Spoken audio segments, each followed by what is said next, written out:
What's happening, Grappling Nation? Coach Kennelly here, and today I'm going to tell the story of how I got into the sport of Jiu Jitsu. So I was doing a wrestling camp at Pura Vida Jiu Jitsu and MMA, and we are in April.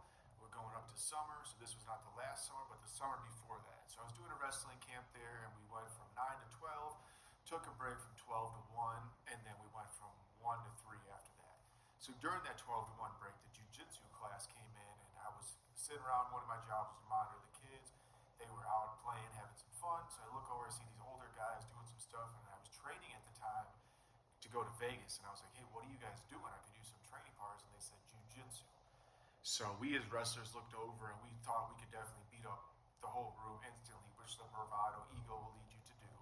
So I went over, I met a guy named Coach Mike, and he said, you want to roll? I didn't know what roll was, so he explained to me, just said tap out. I said, all right, cool. So we did it. Probably within the first 5 minutes, I must have tapped out at least 10 times. He just relentlessly beat the heck out of me, and I was over in the corner just passed out, sucking wind. I bring in a couple of college wrestlers. He does the same thing to all of them.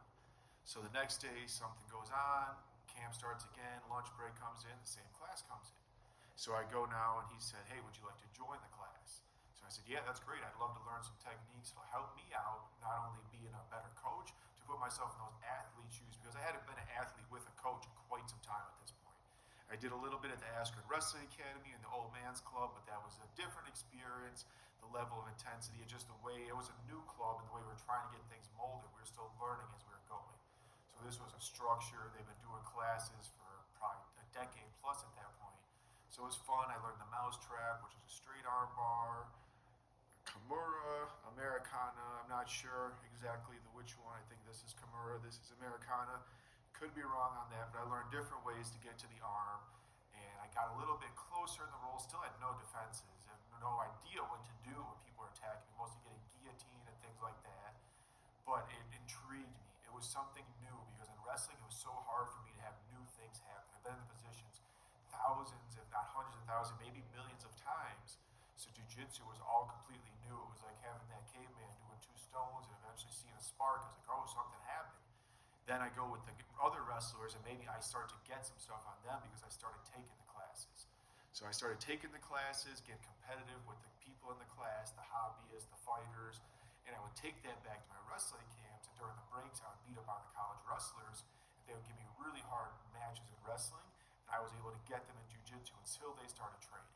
So then I started bringing them to classes. I eventually, after about 3 or 4 months, I bought a gi, because I was like, hey, I first showed up in a no gi class was fine. Then they wore gi. I wore a collared shirt, and I wore pants and things like that. They all laughed at me. They gave me a gi to borrow, and I still don't fully know how to tie my belt, but I own a gi. I bought two right away. I got one signed by Hoist Gracie, so that's in the frame that won't be used anymore. But I've had a blast so far doing gi jiu-jitsu, no gi jiu-jitsu. But that was how I got in. I was just on the side doing a wrestling, seeing jiu-jitsu happening, heard about it on podcasts, watched UFC, so I knew it had some validity, and I knew it was something that I wanted to try. I just didn't have the time and space, and all of a sudden it found me, and it was great. So that's why looking around the area, Pura Vida is a MMA gym focused mostly.